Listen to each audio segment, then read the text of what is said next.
वंदनीय संत समाज, धर्मप्रेमी बंधुओं एवं श्रद्धा मूर्ति देवियों,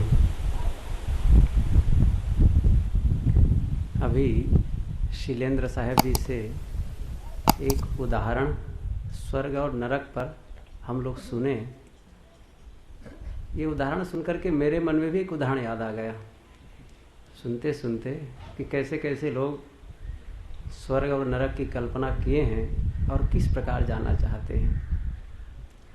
अच्छे लोगों के साथ नरक जाना भी अच्छा है और गलत लोगों के साथ स्वर्ग जाना भी उचित नहीं है। एक दूसरा उदाहरण इसी ढंग से, एक आदमी बड़ा सेठ था।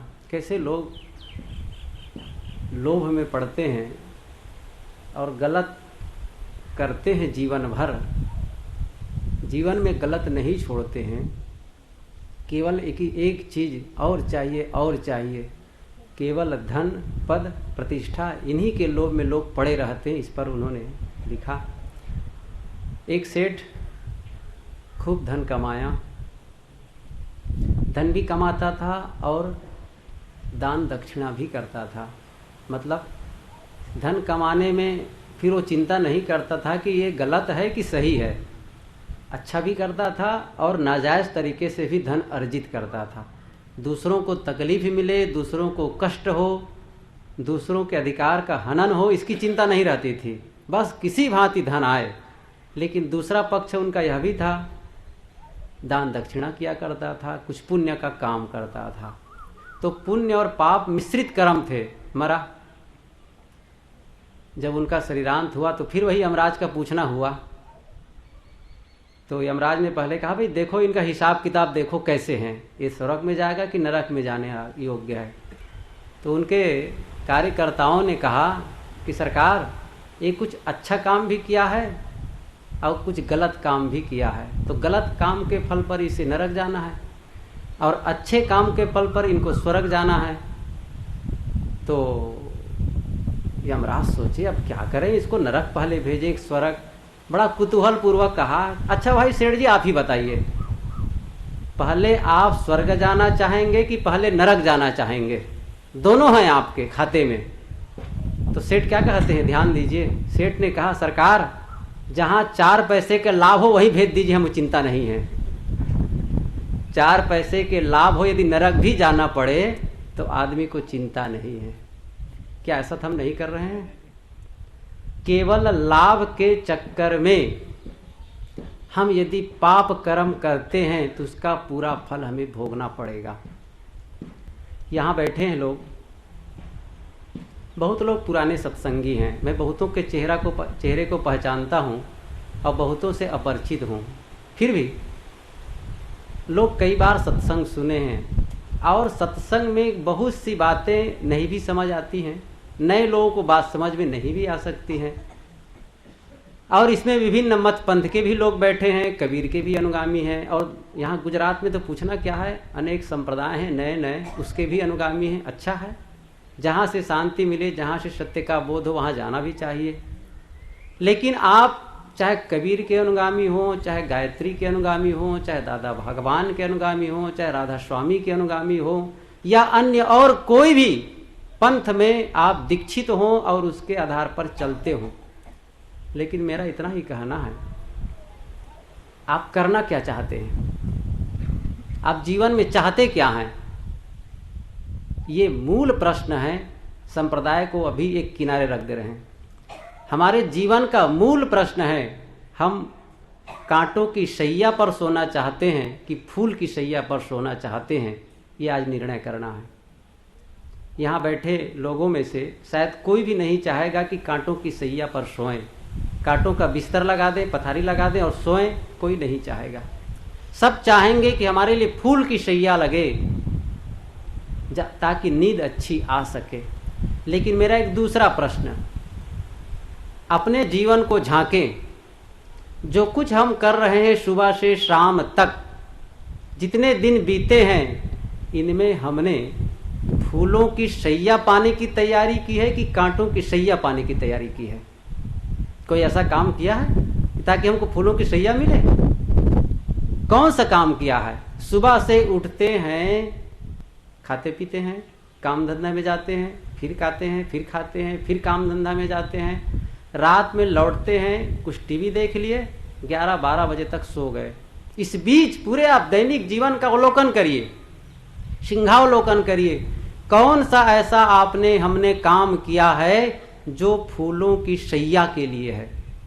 अधिकतम लोग केवल कांटों की शैया की तैयारी करते हैं, और जब कांटों की शैया मिलती तब रोते हैं। बंधुओं, तब रोने से काम नहीं चलेगा, अब रोने से काम चलेगा। उसकी तैयारी पहले ही कर लेनी चाहिए। कैसे हम कांटों की शैया न जाकर के फूलों की शैया प्राप्त करें, इसके लिए हमें प्रयास करना चाहिए। हम कौन सा काम कर रहे हैं? माना कि धन आवश्यक है, कौन नकारता है धन को? धन न कमाने की बात कोई कह नहीं सकता है। परिवार का पोषण करने की बात, परिवार पालन के लिए कोई मना नहीं करता है। लोग कहते हैं हम कर्तव्य पालन कर रहे हैं, हमारी आखिर जिम्मेदारी भी तो है, अपने जीवन को चलाना है, इसकी जिम्मेदारी। परिवार में पत्नी है, बच्चे हैं, उसकी जिम्मेदारी। समाज में रहते उसकी जिम्मेदारी, और राष्ट्र के हम हैं इसलिए उसकी जिम्मेदारी। बहुत जिम्मेदारी निभाता है, लेकिन क्या अपने कल्याण की जिम्मेदारी नहीं है? क्या अपने मन को पवित्र करने की जिम्मेदारी नहीं है? केवल धन को लेकर के, केवल परिवार को लेकर के, केवल सुख और आराम को लेकर के हम अपनी शांति को भंग न करें।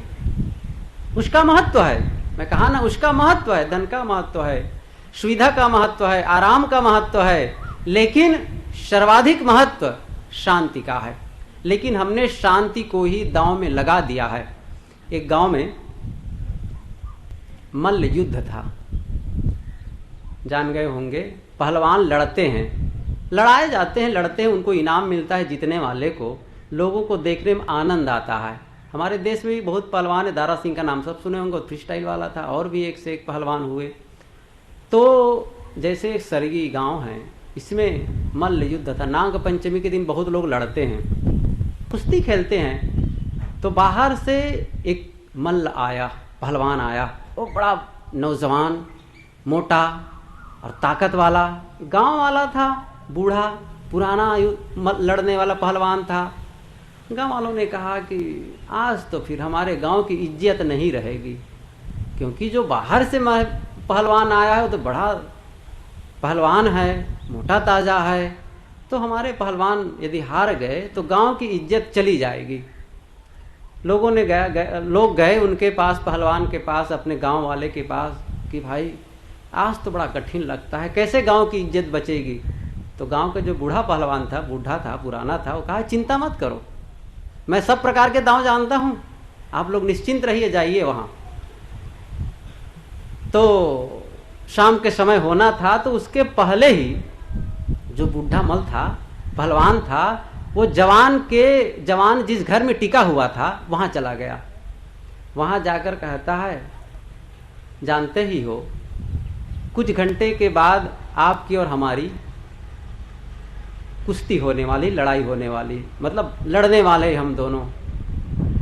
लेकिन ये भी जानते हो कि जो जीत जाएगा उसको 50 रुपये इनाम मिलेंगे। तब की बात रही होगी, 50 रुपये इनाम मिलेंगे।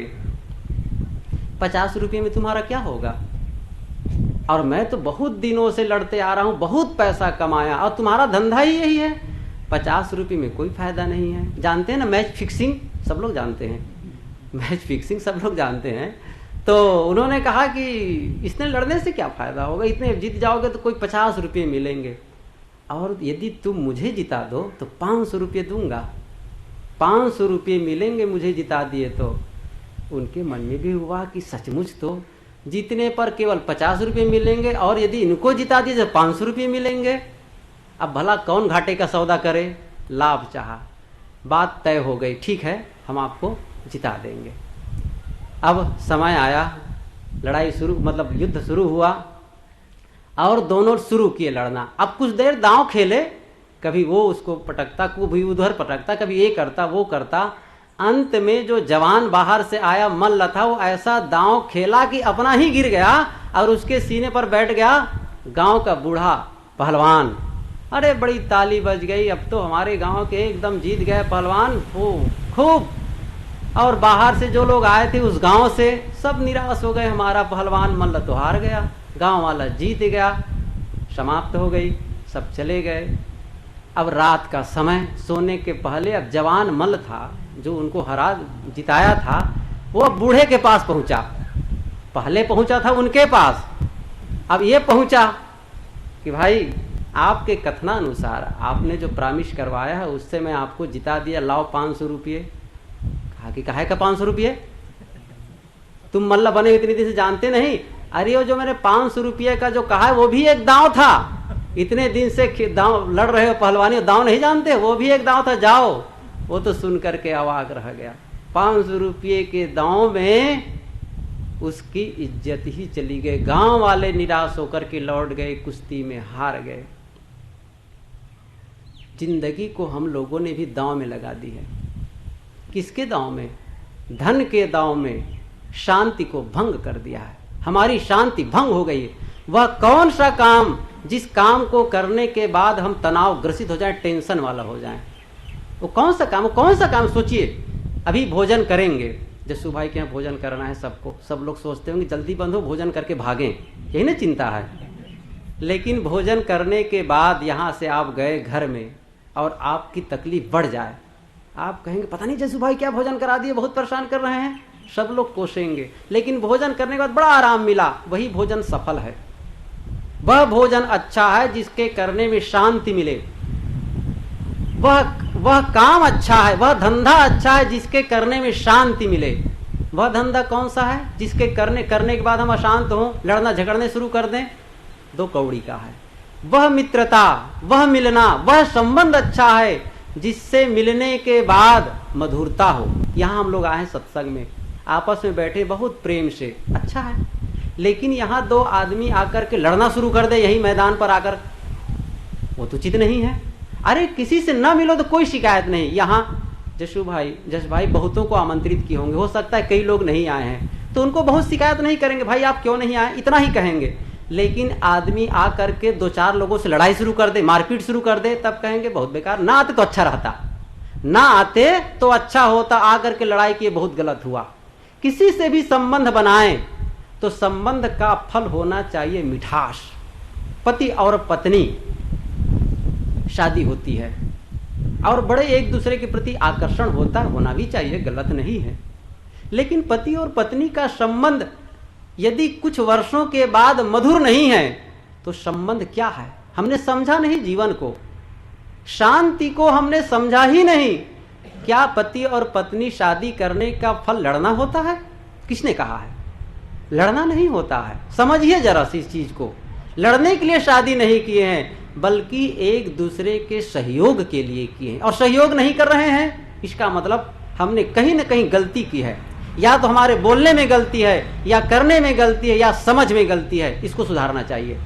और यह काम नहीं करेंगे तो हो जाइए ठीक है, आप अमुक भगवान को मानिए, अमुक देवता को मानिए, अमुक को मानिए, पूजा करते रहिए, कोई फायदा नहीं होने वाला है। फायदा तब होगा जब निरंतर के जीवन को सुधारना है। आवश्यक है आराम, आवश्यक है सब कुछ, लेकिन सर्वाधिक आवश्यकता है शांति। कोई भी काम करें उसके फल में होना चाहिए मन की शांति। विचारणीय है, हम किसी भी धर्म में, किसी भी संप्रदाय में दीक्षित हैं, किसी भी मत को मानते हैं, इसका फल क्या है? दुख का खत्म होना, जीवन में दुख न रहे। लेकिन जीवन भर धर्म कर्म करते रहते हैं, दुख ज्यों का त्यों बना रहता है। वो कौन सा धर्म है? लोग मंदिर में जाते हैं, पूजा घर में जाते हैं तो सब धार्मिक हो जाते हैं। बोलिए सद्गुरु देव की जय। मैं ये कह रहा था कि हमने अपनी जिंदगी को दांव में लगा दी है,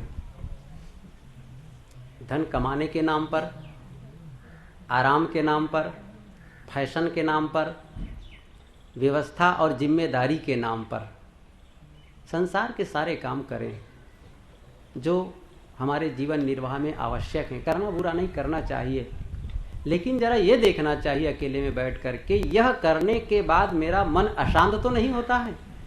इस काम को करने के बाद मैं सुख की नींद सो पाता हूँ, नहीं सो पाता हूँ?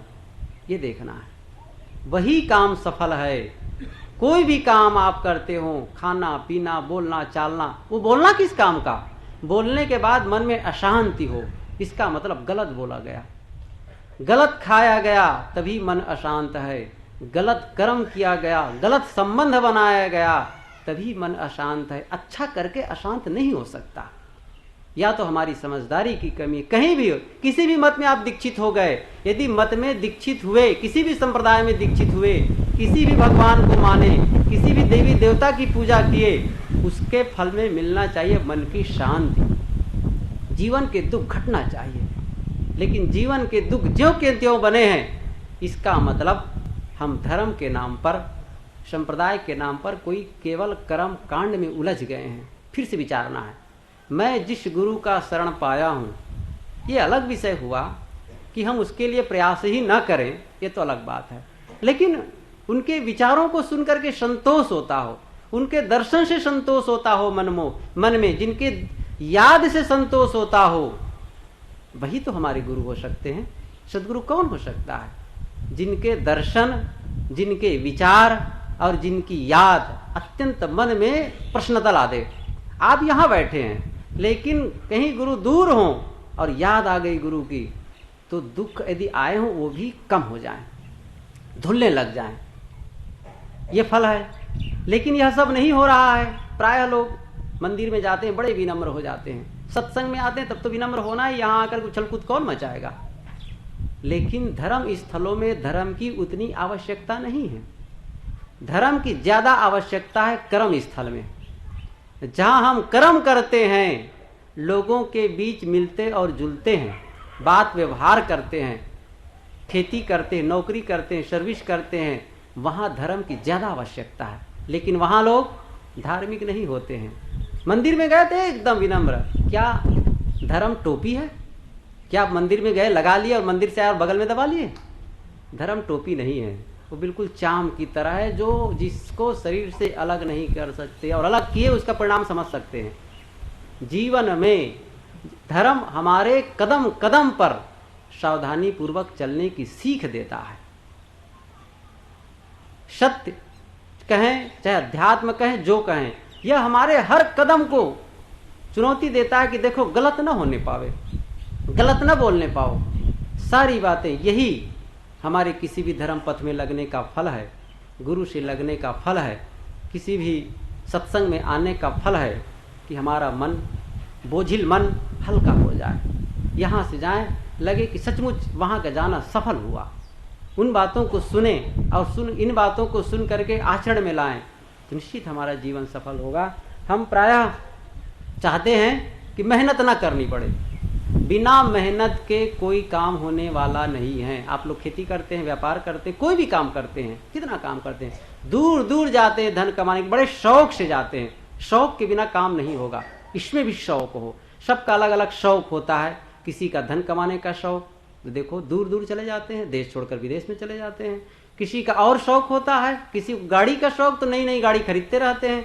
किसी को नए नए सूट सिलवाने का शौक होता है, नए नए कपड़े डिजाइन के देखेंगे टीवी में, कौन एक्टर कैसा पहना है, कौन कैसे पहना है, बस तुरंत सिलवाएंगे। किसी को चेहरा सुंदर करने का शौक, किसी को घर बनाने का शौक, किसी को नाचने का शौक, किसी को गाने का शौक, सबका शौक अलग अलग है। हम सबका शौक क्या होना चाहिए? हम सबका शौक होना चाहिए कि हमारा मन पवित्र हो, हमारा मन निर्मल हो, जीवन पवित्र हो। यह शौक जिसको होगा, भला उसे वो छोड़ बैठेगा? नहीं, वह काम पहले करेगा। पहले मन को पवित्रता के लिए प्रयास कर, मन की पवित्रता के लिए प्रयास करेगा, वाणी की पवित्रता के लिए प्रयास करेगा। पूरे जीवन निर्मल हो। निर्मल जीवन जीने के लिए जीवन मिला है, शांत जीवन जीने के लिए जीवन मिला हुआ है। दुख पाने के लिए नहीं मिला है, परम सुख पाने के लिए। वह परम सुख का प्रथम आधार है, शांति का प्रथम आधार है सत्संग, सदगुरु, सदग्रंथ। इन सब का आधार लेकर के ही हम उस पथ में आगे बढ़ सकते हैं। खेती करने वाला खेती करने वाले से शिक्षा लेता है। वकील बनने के लिए, अच्छा वकील बनने के लिए अच्छे वकील के पास लोग जाते हैं। अच्छे डॉक्टर बनने के लिए अच्छे डॉक्टर से सलाह लेते हैं। हम सब शांति चाहते हैं, तो जो शांति के पथ में चल रहे हैं या जो शांत आत्मा हैं, उनके पास जाएं। आज सौभाग्य से वहीं आए हैं, सद्गुरु हमारे बीच विराजमान हैं। हम निवेदन करते हैं, विनम्र प्रार्थना करते हैं कि हम आपकी शरण में आए हैं और शांति के इच्छुक हैं। आपसे विनम्र प्रार्थना है कि आप हम सबको शांति की बातें बता करके कृतार्थ करने की